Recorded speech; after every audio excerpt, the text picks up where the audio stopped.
Disse então o Senhor a Moisés: por que você está clamando a mim? Diga aos israelitas que sigam avante. Mas os justos se manterão firmes em seus caminhos.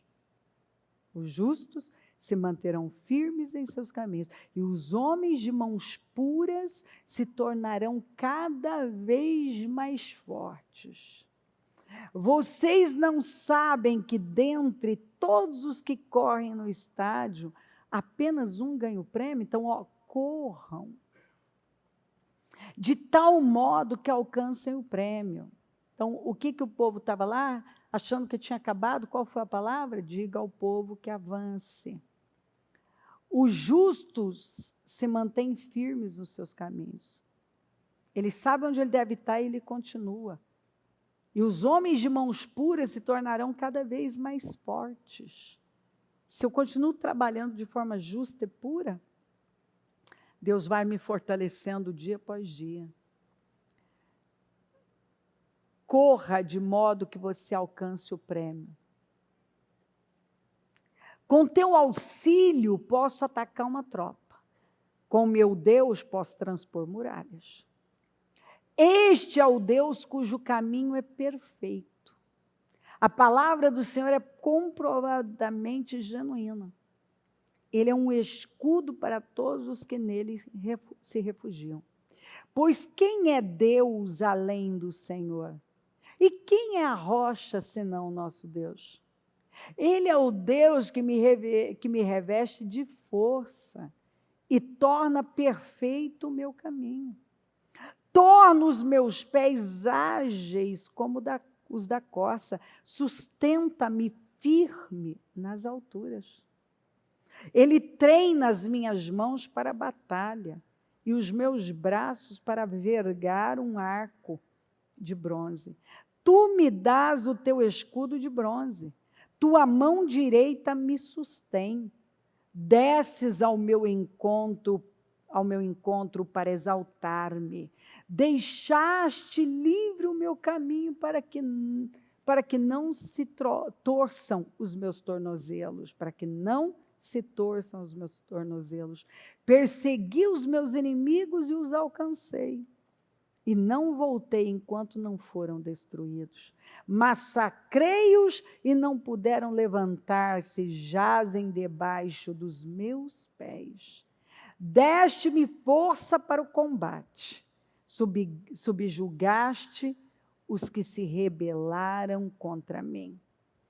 Então, aqui o Senhor está falando com alguém, claramente avance. E ele está dizendo, através do salmista, do Davi, quem é Deus, o que Deus fez por ele. E Deus está mostrando a mesma coisa para você, que é o que ele vai fazer na sua vida, basta você se agarrar a essa palavra. Então, parece hoje que não dá para avançar, para seguir em frente, mas o Senhor garante aqui, através da palavra, que Ele está com você e lhe dará vitória. Então, Ele está dizendo, avança, não desista, não recue, não pare, a despeito do que você está vivendo. A palavra para você é avance, continue, insista. Você terá resultados vitoriosos por meio dos seus passos de fé. E Deus quer que você medite mais nesse salmo, porque Ele está falando exatamente sobre a grandeza dEle, o poder dEle, o que Ele faz, o que eu não tenho, o que eu não posso, está tudo aqui. Ele capacitou o salmista. Então, muitos correm para as mais variadas coisas. Corra você, de modo que você alcance o prêmio, que você atinja o propósito, que você atinja o resultado. Continue indo adiante. Os justos se manterão firmes no caminho. E os homens de mãos puras se tornarão o quê? Cada vez mais fortes. Se você continuar com as suas mãos puras agradando a Deus, você vai se tornar cada vez mais forte, cada vez mais forte. Esse é só um momento. O que eu falei hoje? Que quando o Senhor te dá uma promessa, e nós temos o quê? Cerca de 7.000, perto de 8.000 promessas. Para todas elas tem um sim e um amém. Toda vez que Deus nos faz uma promessa, Ele está te chamando para a guerra. É isso que Ele está fazendo. Porque quando Ele dá a você uma promessa, você vai ter que combater. Você vai ter algum inimigo para desapossar de lá. Para que você ocupe aquele lugar, aquela posição. Então, para de temer, porque é assim que funciona. Deus entregou a terra para Israel, mas ela estava desocupada ou ocupada? Ocupada, toda ocupada. Toda ocupada. E o que eles tiveram que fazer? Eles tiveram que enfrentar e ir desapossando os inimigos. Desapossando os inimigos. É assim. E, preste atenção. Davi não apresentou a experiência dele, lutei com urso, com leão e tal. E agora esse filisteu, esse circunciso que Davi, pessoas que têm o Espírito de Deus, que têm a visão de Deus, sempre enxergam o que ninguém tinha enxergado. O que todo mundo estava enxergando? O que eles normalmente falavam? Do tamanho do Golias, das armas do Golias, de como era o Golias e tal. Davi chega e ele vê o quê? Que ele era um incircunciso. Que ele era um incircunciso. Ou seja, quando você tem discernimento, você tem sensibilidade ao Espírito, está todo mundo vendo uma coisa, você chega e vê o que ninguém viu. É impressionante. Você tem uma visão tão clara, está todo mundo falando, não, porque é isso e aquilo, lá que você chega, você vê um negócio que ninguém viu. Fala, peraí, você não viu isso aqui. Ele é só um incircunciso. É só um incircunciso.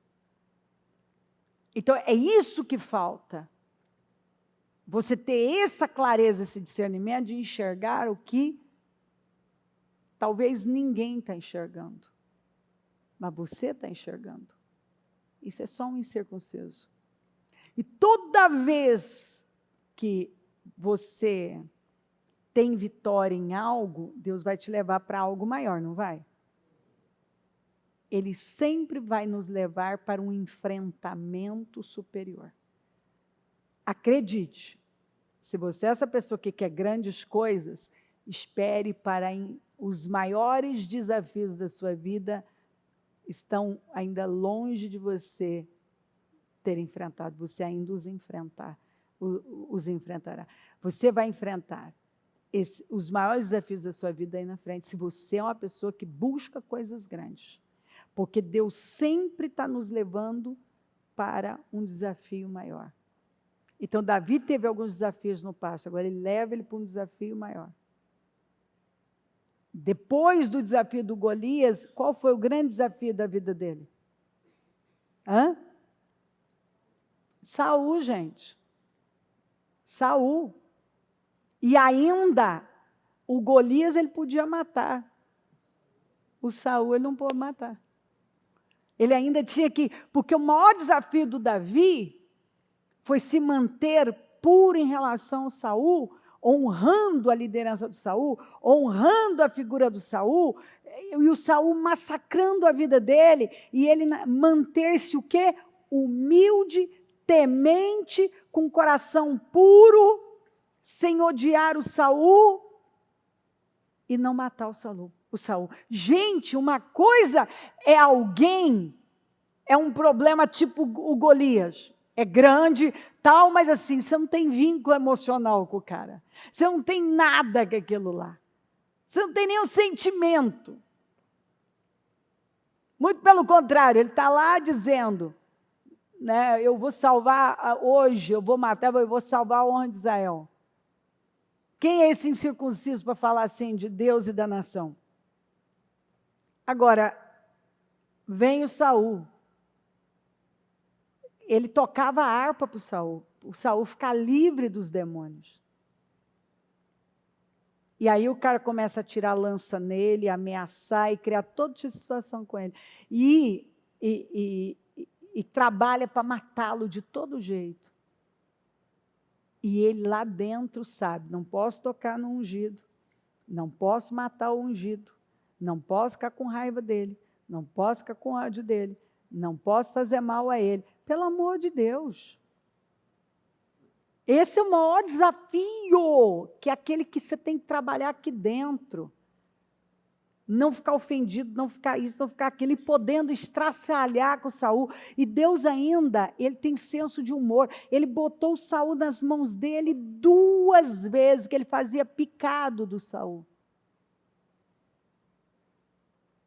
E ele, quando ele corta só a pontinha aqui, ó, vou cortar isso aqui, essa coisa, o manto, a ponta do manto.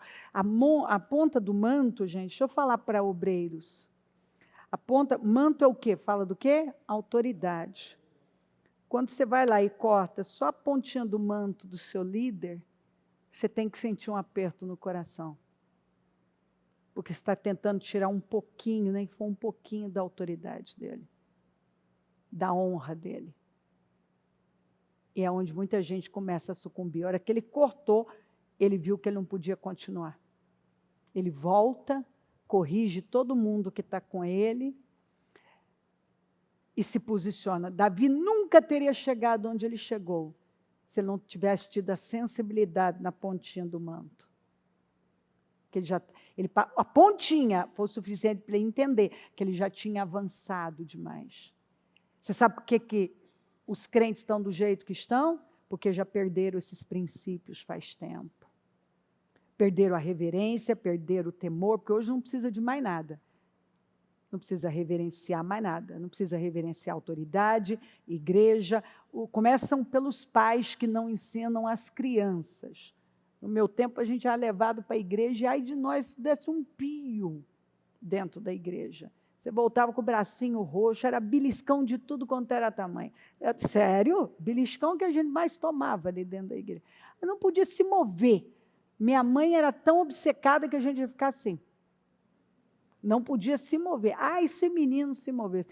Você sabia o que você tinha que fazer.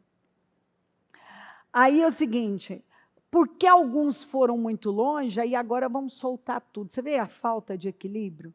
Nós precisamos adquirir equilíbrio. Tem gente gemendo. Por que é rebelde? Por que não honra? Por que não entende esses princípios? Porque o povo nem se atreve a pregar esses princípios, porque tratam como ultrapassado. Aí pergunta por que nós não estamos salgando nem iluminando. Porque nós estamos falhando nas coisas básicas da vida cristã. Nas coisas básicas. Entendeu? E eu vou repetir, gente. Sal e luz, a Bíblia nos chama de sal e de luz. É para você salgar e iluminar dentro da igreja? O que eu brinquei cedo? Eu brinquei que eu precisava de óculos escuros. Por quê? Porque tá muito forte a luz. Porque tem muita luz aqui. Entendeu? Aqui já tem luz demais. É lá fora. Lá fora, nós fomos levantados como luz e sal para salgar lá, para iluminar lá, porque aqui a gente está precisando de óculos escuros. Entendeu? Tem muita luz já. Então, pega a palavra. Em nome de Jesus. Se você está enfrentando algo desafiador, resista. Porque você vai vencer e Deus vai te levar para coisas maiores. Amém.